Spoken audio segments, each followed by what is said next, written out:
Welcome to Electric Evolution with Liz Allen. This podcast is about the journey to a more sustainable future in order for us to be able to do our bit to achieve net zero.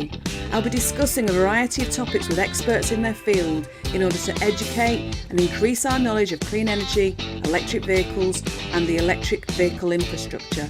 So whether you're an individual wanting to make a difference at home, a small business or a corporate, this podcast is just for you. Right, on today's episode, I have got the lovely Jill Noel, and she is a principal consultant at AFRY. They're a Swedish-based company. You're based in London, aren't you? But before you say anything, Jill, I'm going to say you've been previously head of comms at Electrics, which is part of LV General Insurance. Number 22 in the GF 100, the Green Fleet 100. What an accolade. Founder of EV Clicks, director of EVA England. Welcome. Thank you ever so much for joining me. Thanks, Liz. Really delighted to be here, and thanks for that introduction.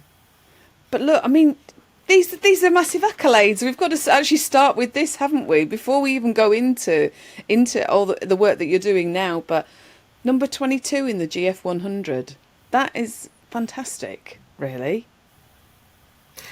Thank you so much, and it was lovely. I think I was first in the GF 100 last year, which was it was really lovely surprise, and fantastic to be number 22 this year. So really pleased, and I'm always in amongst such amazing people in that list. So it's just, I think it's just testament to the everybody that's part of this whole kind of movement towards decarbonised transport, e-mobility, and there are, some great people in there. Well, they're all great, aren't they? Let's face it.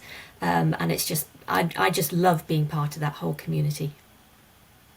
It is an amazing community. It totally is, and everybody's just lovely, and no wonder. I said this to you before we started recording. I personally think listening to you on stage, which I have done a few times now, you are such a lovely, amazing communicator. You're kind of, the way that you speak, the kind of the clarity in what you're saying is just fabulous. So I applaud you for that, honestly. It's really, you're a really lovely person to listen to. So those of you who are listening and watching this now, this will give you an indication of what Jill's like. She's absolutely fantastic. That's so kind, Liz. Thank you so much. I think I'm madly blushing away, but I prepare a lot. I think I don't know. It is genuinely lovely to hear that I come across well when I'm on stage or wherever, but there's an awful lot of work that goes into it actually, and I prepare to the nth degree, whenever I've got an opportunity like that, just to kind of advocate for EV uptake or share news about the work that I've been doing, and a lot of what and how I communicate. It's all about helping people to overcome any concerns that they might have about making the switch to EV, because I think, hopefully most of us are quite keen on the idea of being able to breathe clean air, and that's a huge driver for me, the really urgent need to clean up our local air quality act, really. And of course, switching to zero tailpipe emission transport is a really big tool in that box. It's not the whole answer. Fewer cars, smaller cars, yes please. If they are electric, even better. Let's walk where we can. I run, although sadly running to the shops and coming back with a big bag of shopping doesn't really work. But sustainable forms of transport, yes please. But where we do need to use a car to get from A to B, let's just try and make sure, if we can, that it doesn't have a tailpipe and that it has a battery. Yeah, absolutely. And what you've just said about air pollution, that is so important, isn't it? We've just got to reduce that air pollution, so that who doesn't want to go out and actually breathe clean air? The number of times, I don't know whether you feel the same, when there's a car that goes past me, and I'm quite sensitive to kind of petrol and diesel smell, and I'm kind of just coughing away. God, it's just awful, So we just need to reduce that amount, don't we? Yeah, we do, and I often come across quite a lot of pushback, I suppose, because people will say, yes, but what about the mining? What about the production of the batteries? What about the disposal of the batteries? And yes, absolutely, those are all really key considerations. But we know now that there's so much great evidence-based research out there that does tell us that battery electric vehicles are 3 times cleaner than their petrol and diesel equivalents, on a whole life cycle basis. And I think it's at the point when you get to about 16,000 miles in your driving your electric car, that then actually you've made up all those carbon emissions, if you like, and it just keeps on getting cleaner, it just keeps on getting greener. Of course, if it's powered by renewable electricity, all the better. But one way or another, petrol and diesel cars will never get cleaner, no matter how much we'd like them to. Yeah, exactly that. So let's just go back to what I was saying about, so you've been your principal consultant for AFRY. Tell me a little bit about how you moved into this role, because I was really interested in what you said. There was you had a little note on LinkedIn, and you said about how AFRY aligned with your own personal values. Just give me a bit of background about where you were before and how you moved in, and what that alignment was. Well, it was quite a natural move for me, really, Liz, because so as a principal consultant, I'm working for a management consulting organisation, which is AFRY Management Consulting. But before my previous role at Elvian Electrics, I spent sort of 6 to 8 years working in consultancy. Spent many years working on EV grid integration projects. Indeed, back in 2012, that was when I first had a test drive in a Nissan Leaf, and that's what really catapulted me into being so enthusiastic about EVs. But so I'm quite, I'm very used to working in a consultancy role. So having the opportunity to move to AFRY was really exciting for me. So for people who don't know AFRY, I'll give a little bit of background. So we are an international engineering, design and advisory firm. What really drew me to AFRY was that AFRY is deeply rooted in sustainability and the e-mobility landscape. Our roots actually stretch back over 125 years. We were founded in Malmö in Sweden in 1895. So we've been around for an awfully long time. And we have over 19,000 employees globally in over 40 countries. I work in the management consulting division, and we have over 500 management consultants that focus on the energy transition. So we're a leading advisor to the energy transition, and we are so deeply rooted in sustainability, and this has come across to me actually pretty much from day one. Actually, sustainability is at the heart of pretty much everything that we do. I work in the Future Cities and Mobilities team, which is part of the AFRY Management Consulting part of the business. And in the Future Cities and Mobilities team, we work with energy utilities, with charge point operators, with e-mobility service providers, automotive companies, regulators and investors largely on sustainable mobility strategies and decarbonisation. So I get involved in all sorts of really interesting work, and I feel it aligns with my personal values at the same time, which is fantastic.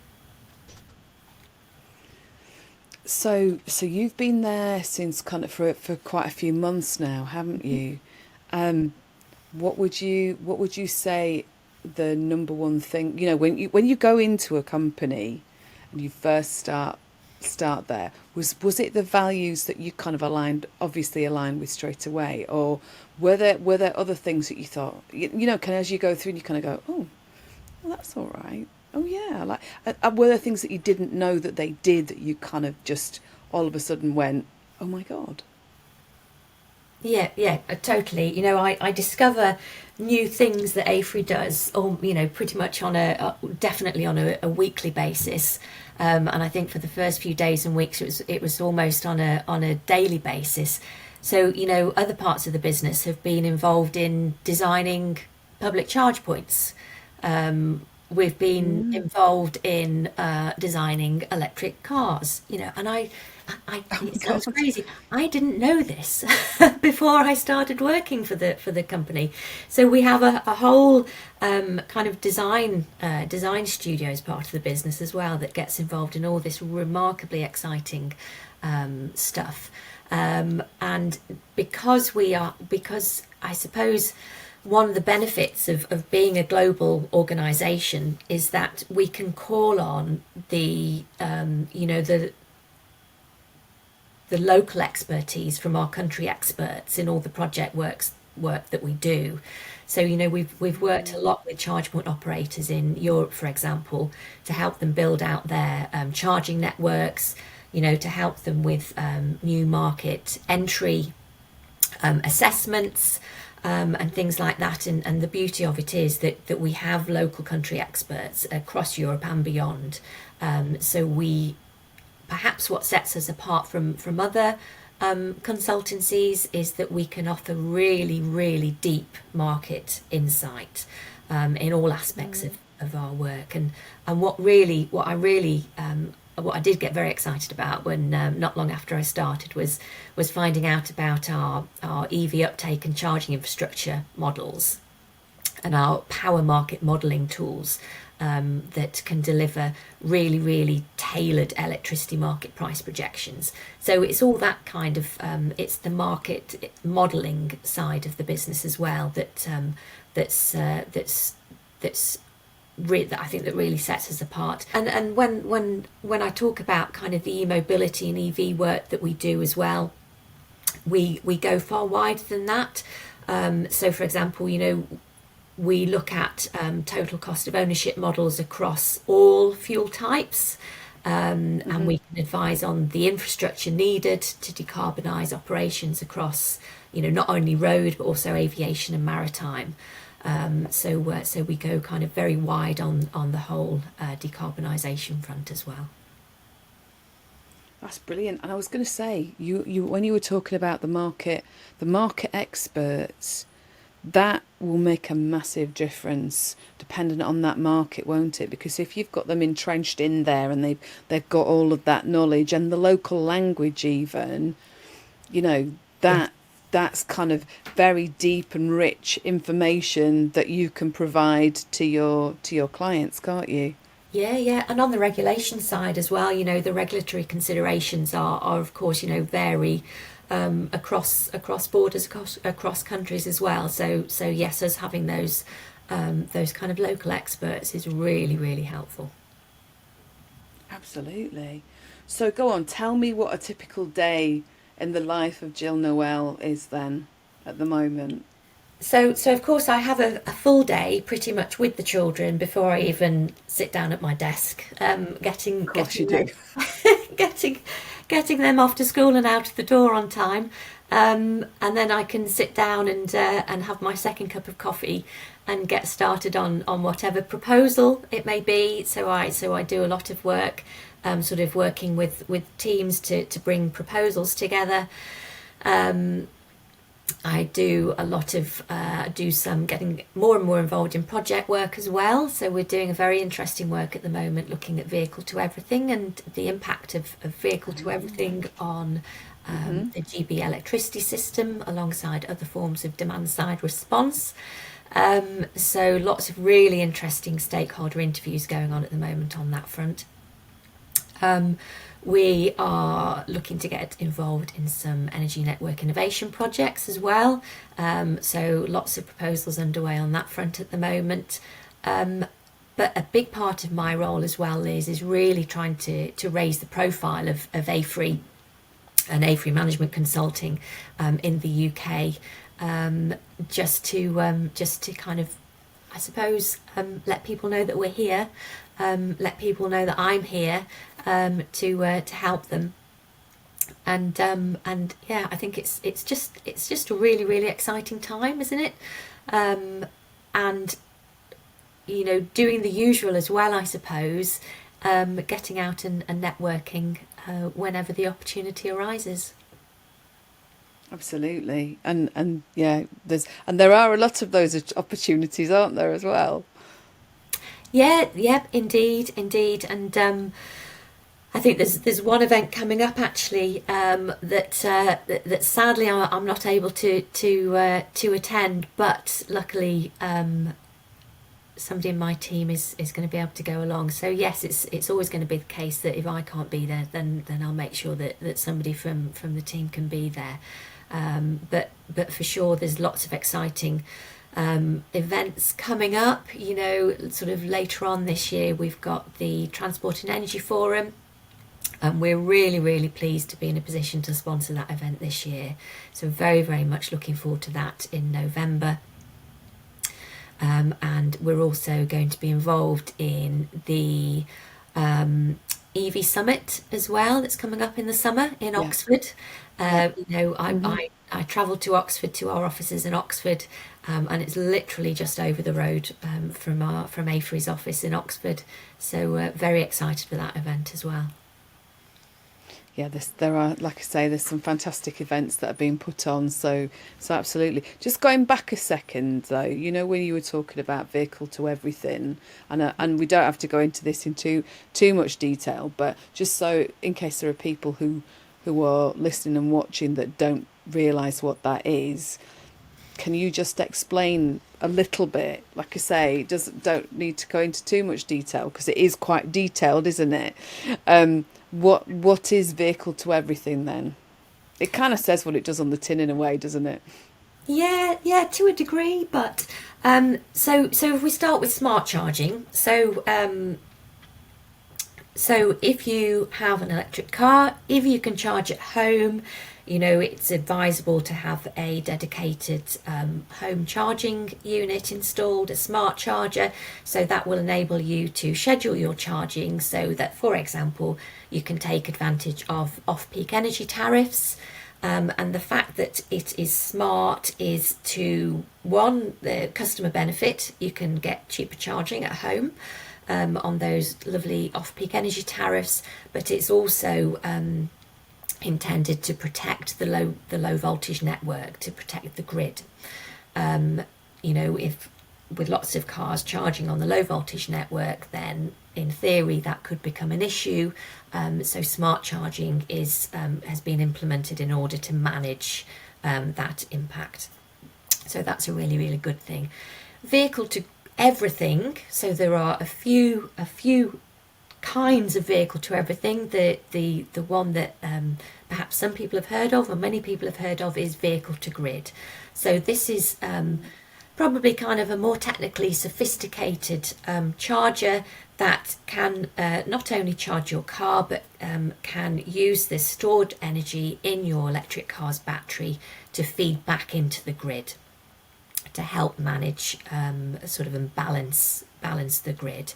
There's also vehicle to home, so it kind of doesn't touch the grid, but you can actually use the energy stored in your car to power your home. And then there's something called vehicle to load as well.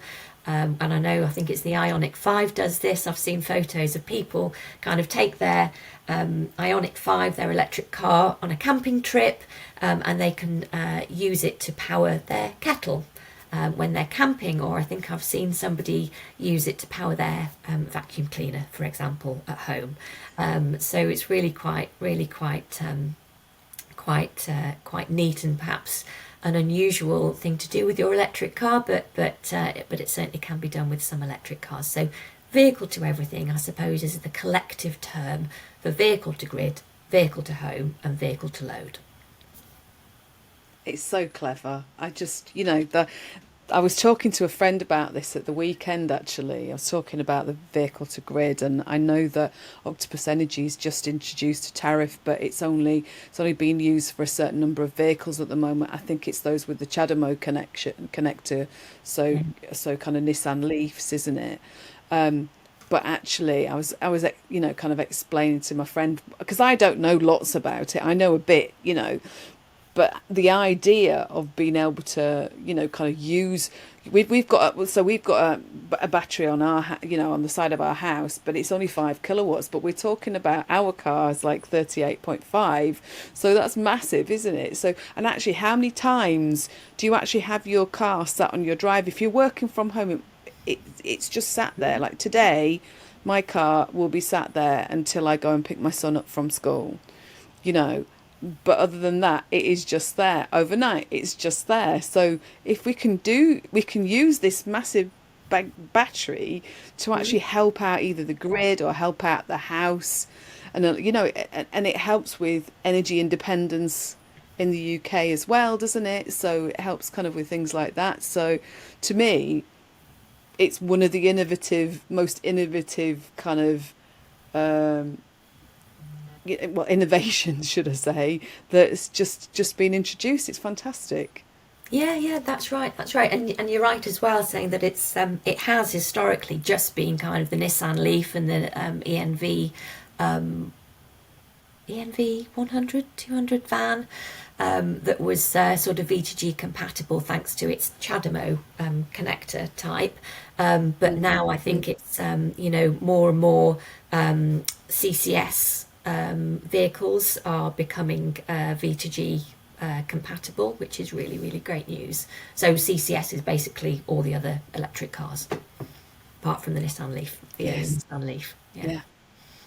It's just honestly, it just blows my mind the way that we can do this. And I know that I was talking to somebody a couple of months ago who is out in Australia, and he was saying that there was a power cut. Actually, it was either Australia or South Africa, but there was a power cut, and they were running things from their car, a couple of cars, and actually supporting their neighbours who'd also had power cuts.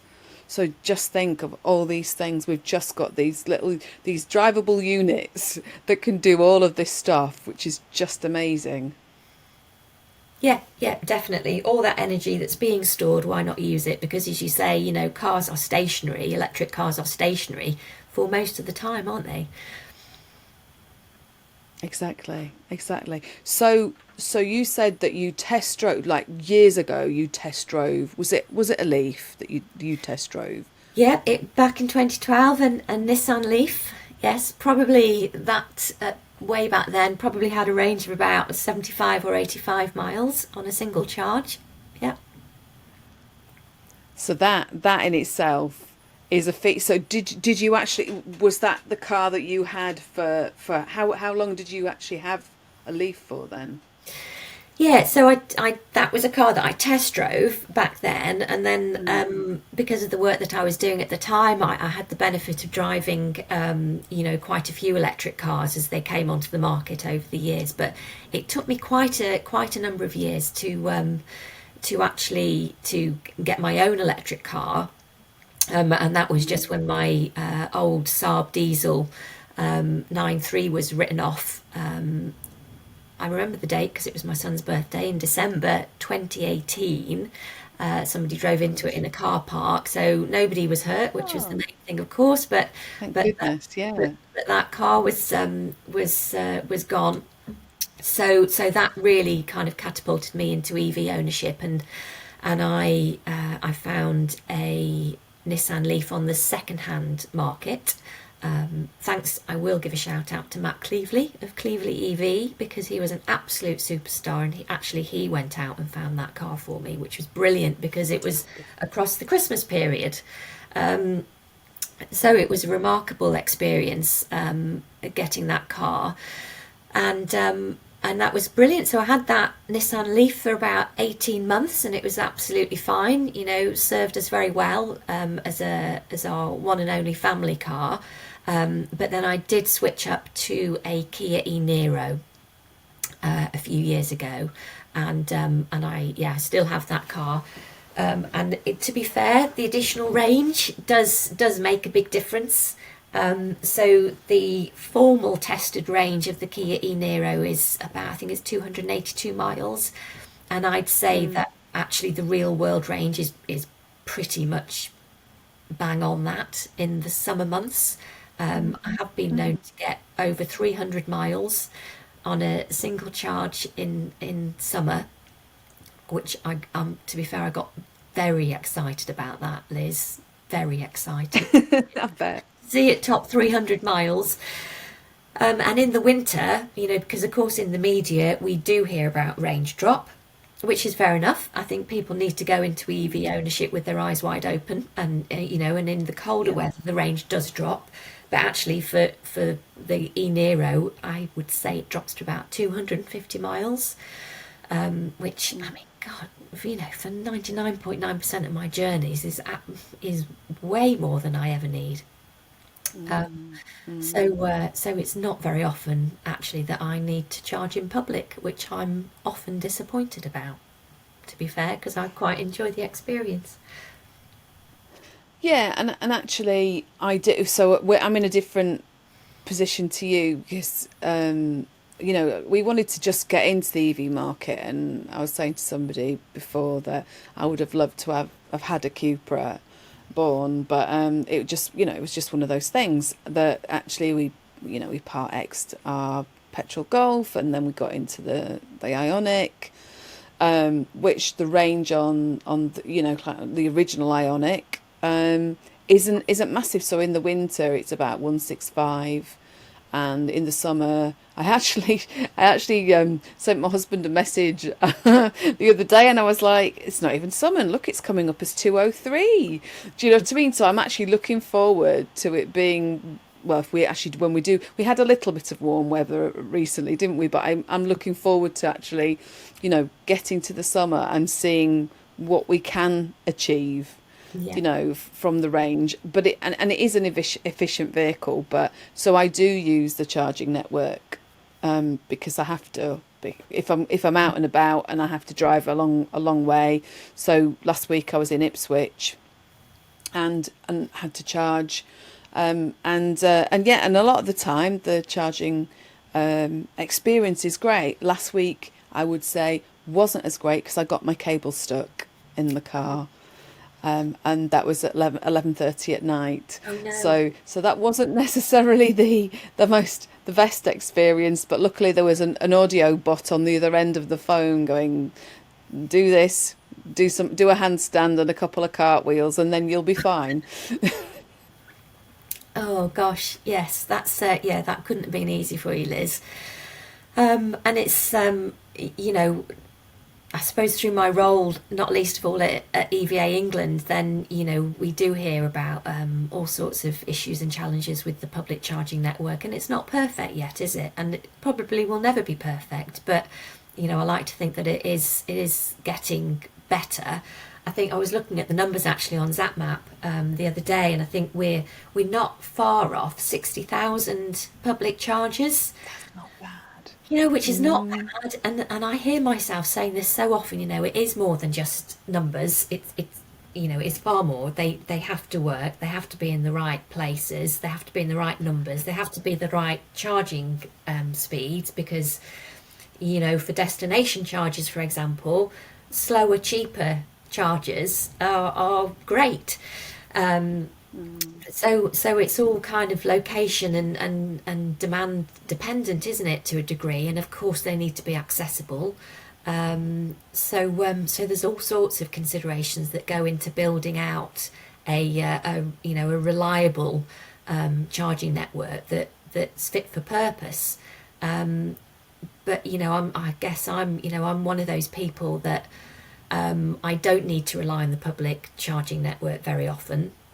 But when I do, I really, really do want it to work, and I want it to be convenient. I experienced my first charging queues a couple of months ago, and I hadn't, in all the years driving an electric car, I hadn't experienced any queuing at chargers up till then. But on my trip back from the opening of the GridServe electric forecourt at Gatwick, I had to stop twice, and I queued twice, not for very long, but and I was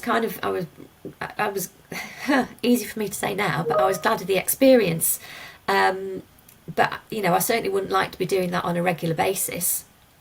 And one of the things for me was that on one of the occasions that I had to queue, it wasn't for very long, it was only for 5-10 minutes, but I did wait, and I plugged in, topped up, and then drove off, and then literally just round the corner there were loads more charges, but I didn't know about them. So I just thought, crikey, had there just been a simple sign saying, if these are in use, just go around, a few hundred yards around the corner, and there's some more charges. So yeah, I think there's a few things that we still need to get a little bit better at. And I would love to see generally just better and more signage, wherever there are public charges, let's make people aware of them. I know there are great apps out there to find charges, but when you're en route, it's not necessarily that easy or convenient to stop and check. So yeah, let's just make them more visible from motorways, from A roads, from B roads, wherever they are. Let's just make sure that people know about them. And I think it's a little bit like the green number plates. That I think that they're doing a great job in raising visibility of electric cars, and in a way normalising them. We see so many of them around the place now, don't we, on our roads? Let's do that with signage as well. I totally agree. And I think me and you must have actually had a similar experience around the same time, because I think you wrote about it and I was like, oh my God, this has happened to me too. I'm going to write this too. Because ours was, and I've talked about this before on here, ours was at Christmas, and we kind of drove down to a services down the M5 on the busiest day ever, because it was just running up to Christmas. And we queued. We chucked our car in on a 22 kilowatt charger, which it was pulling a lot lower than it should have done, the charge rate. And I could see lots of stressed looking people, kind of going, oh, I'm next, you're next. And we were just like, we cannot move to another charger. And I'd already said to my husband, look, there's one a mile away. Let's just go there. So we did, and it was empty. It was fine. We were in and out in 20 minutes. That's all we needed, So you're right. If there'd have been a sign there, there might not have been as many people queuing, because people are, if they know there's alternatives, they're happy to come off, aren't they? And kind of go, right, okay, so I can get to that place a mile away and it's just going to be 5 minutes. Yeah, absolutely. Yes. Yeah, definitely. And I think just going back to, public charging is one thing, and it's so important that we continue to roll out more, and I always think, well, it's great, isn't it? Because we know that the charge point operators have committed, I think it's £6 billion to improving and rolling out more infrastructure by 2030. So that's significant investment, which is fantastic. And then we've got on-street charging, and I think there are encouraging signs on that front as well. I love the idea of the cross pavement, charging solutions as well. Channels, that's the one, because as we know, it does cost a lot more to charge in public, no matter how you are charging in public, than it does to charge at home. So if you can tap into your domestic electricity supply, then of course you can benefit from those off-peak energy tariffs. So it makes it super cheap. And I think on that point, I did a few calculations the other day just to work out. So I've driven 26,000 miles in my Kia e-Niro in the time that I've had it. I reckon I've done about 95% of my charging at home on an off-peak energy tariff. So that's 7.5 pence per kilowatt hour, which is about 2 pence per mile. And then I think I've done so that means I've done about 5% public charging. And I kind of said, okay, so let's say that's at 80 pence per kilowatt hour, or about 18 pence per mile. So I think for 26,000 electric miles, that's cost me about £730. If I had to fill up with fuel for 26,000 miles, that would be about £5,200. So I've What a saved, difference. I know, I've saved about not far off £4,500 in that time, which is great, isn't it? And I said on social media the other day, that's paid for a few holidays, few summer holidays, on Anglesey with the children, and which is what we tend to do in the summer. So, there are definitely savings to be made. Running costs are undoubtedly so much cheaper.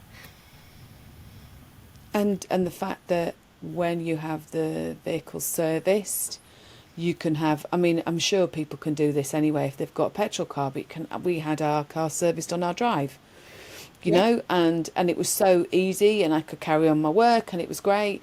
So there's so many benefits, but people don't necessarily know about all of these benefits yet, do they? No, no, no, no. And I think that's a role for EVA England, to help people understand those benefits. And I was saying the other day that I think we tend to spend a lot of our time trying to or responding to a lot of the FUD, the fear, uncertainty and doubt that's out there about electric cars, whether that's on cost, whether that's on charging, whether that's on, battery life. But actually, what I would like to do, and what I think we should be doing more of, is kind of owning the narrative, and, let's keep it positive, because let's highlight the benefits. It's kind of the electric ripple effect. The more we can talk about those benefits, it's going to ripple out. And maybe more and more people are going to be thinking, oh, okay, actually, well, maybe I will just have a test drive then. And, and I reckon that those people that do, I reckon they will really quite like the experience. And the second-hand market is really buoyant at the moment, isn't it, for used electric cars? And most people in the UK, they don't lease new cars. They go for second-hand, and so there are some really great bargains to be had at the moment. I think it is a little while ago now, so I hope this is still up to date, but I remember hearing, I think it was Ian Plummer from Auto Trader, saying that second-hand electric cars most of them are actually at price parity, or even better than petrol and diesel equivalents, and they're selling faster than internal combustion engine vehicles at the moment. So yeah, I'll tell you what, so I shared a video with a friend of mine who is looking for a car, but not necessarily an EV, but I thought I'd share this with her. And there is a video on the electrifying.com's YouTube channel. And they go there, I think it's probably back in about January, February time. So if anybody's watching or listening and wants to search it out and they're interested to have a look, then just check it out. It's basically looking at a number of second-hand EVs, looking at what they came in at and what they're actually going out at for use. I mean, we all know that as soon as you drive a car off the forecourt, a new car off the forecourt, that it depreciates, whether it's electric, petrol, diesel, whatever, so there is this whole negative narrative about, oh, EVs are losing a lot of money. Well, actually, lots of cars do that anyway, and that's why it's beneficial for people to buy secondhand, isn't it? And that's the same, we did that. It works, and like you said, we literally were watching a number of Ionics coming through because there was a guy, a private dealer that we were talking to, and he's going, oh, that's coming, no, that's gone. That's coming, no, that's gone. And we literally had to kind of go, right, we're going to have to make a decision now, and we chose, and that was it. And actually, it's the first time, and we've never ever done this before. we chose it without test driving, because I always like to Mm. test drive cars. But I just thought this gives me an indication of how quickly they're going through and how much uptake there is for second hand.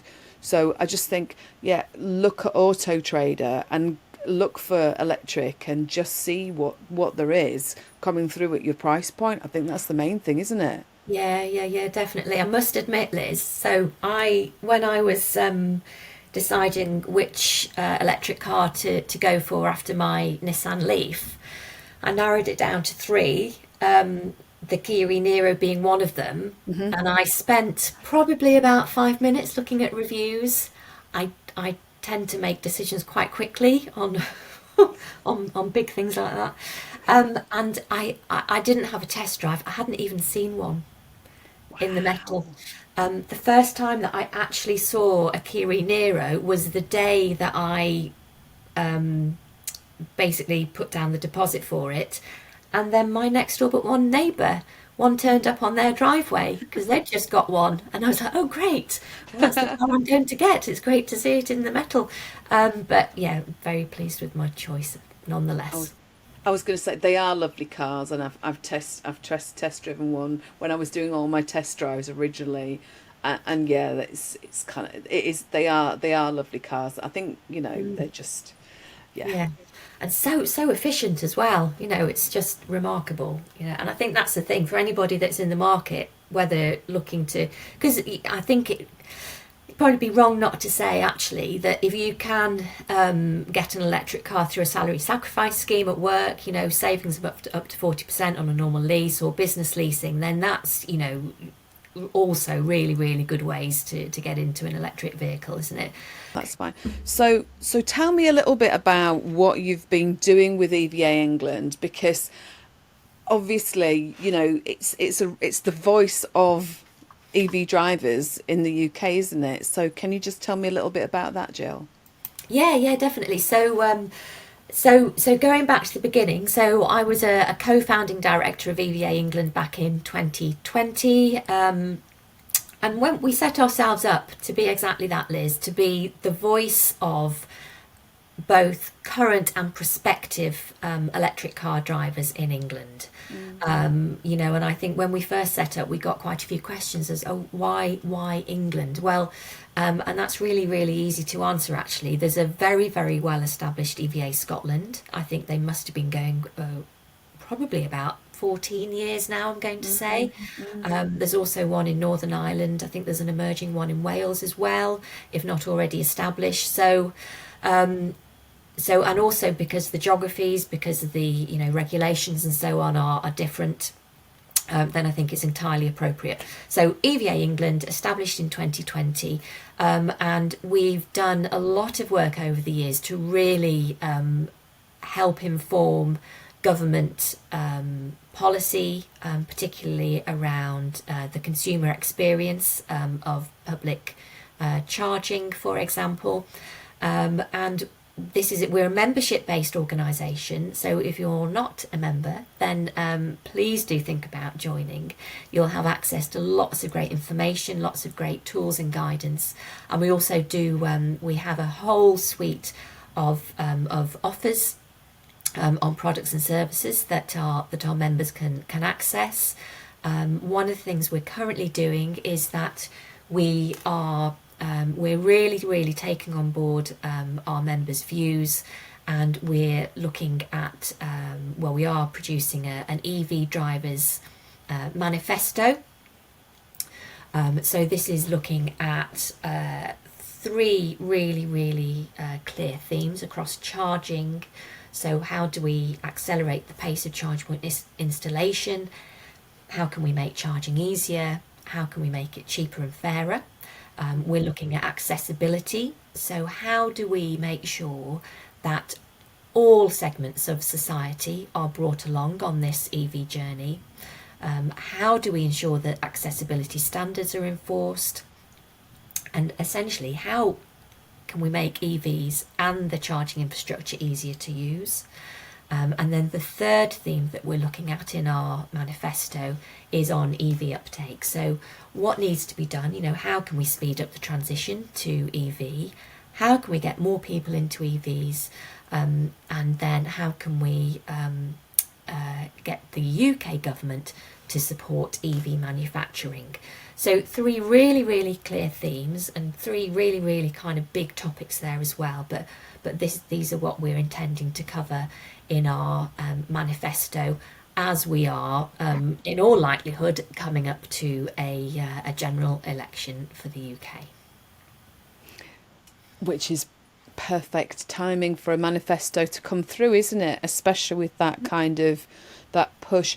Do you have you actually got any thoughts on the people who are listening? I'm trying to word that right here. The people who who will be listening, because obviously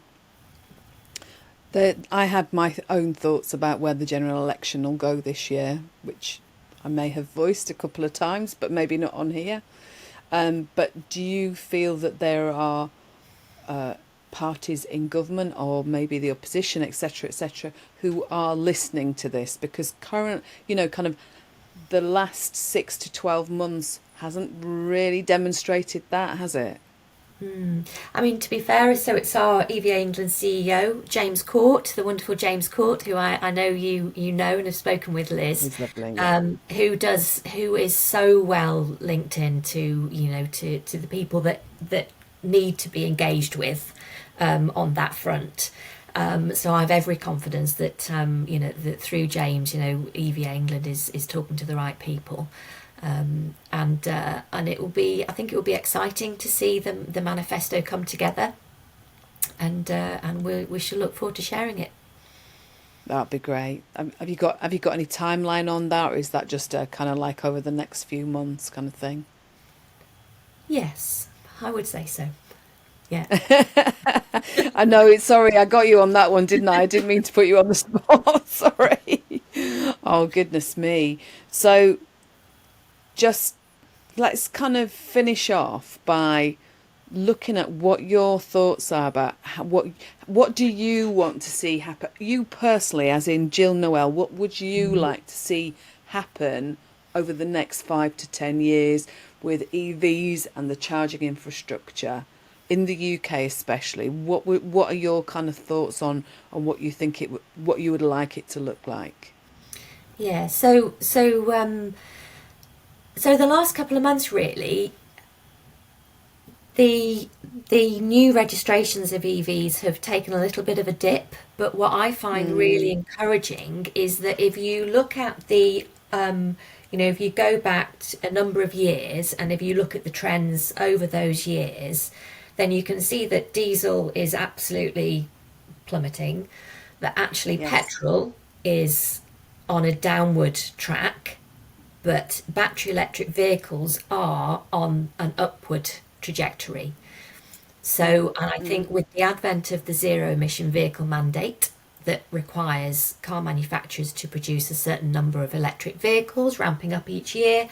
So I'm really confident that we will continue to see overall that upward trend of EV adoption accelerating. I think on the charging infrastructure front for the UK, I think we can be really confident. I think that if we look back in terms of number of charge points installed, sort of March 2024, and look back at March 2023, it's almost a 50% increase in numbers, which I think is really, really encouraging. I think charge point operators are becoming, they really are now understanding the consumer needs. So we can have more confidence that they are going to be the right kind of chargers in the right numbers, in the right locations.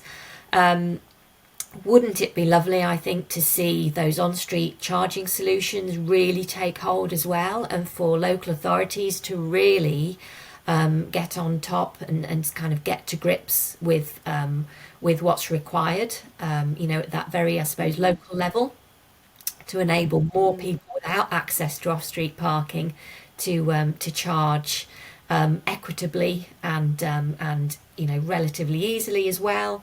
I think we do need to get more positive in our narrative and how we are, our whole approach towards communicating about electric vehicles. Let's highlight the benefits, and let's see that electric ripple effect take hold. Let's talk to our neighbours, whether we're, friends, family, whoever. Let's just talk and engage. And help them, if we can share our personal experience, all the more, then that's all the better. And of course we've got, I know we mentioned Women Drive Electric when we were talking just before we started the interview, Liz. For women as well, let's see more women feel more comfortable in making the decision to go electric. And we do have great online forums like and Facebook groups like Women Drive Electric, so look them up. It's a safe place, it's a really supporting place to share ideas, to share experience, and any questions as well. It doesn't matter at what stage you are on your EV journey, just ask a question, and there's lots of us there to support and help out. Do look up EVA England, we'd love you to become a member, or just come to us with any questions as well. So I think there's loads of support out there, and I think we just need to keep on communicating, but one way or another.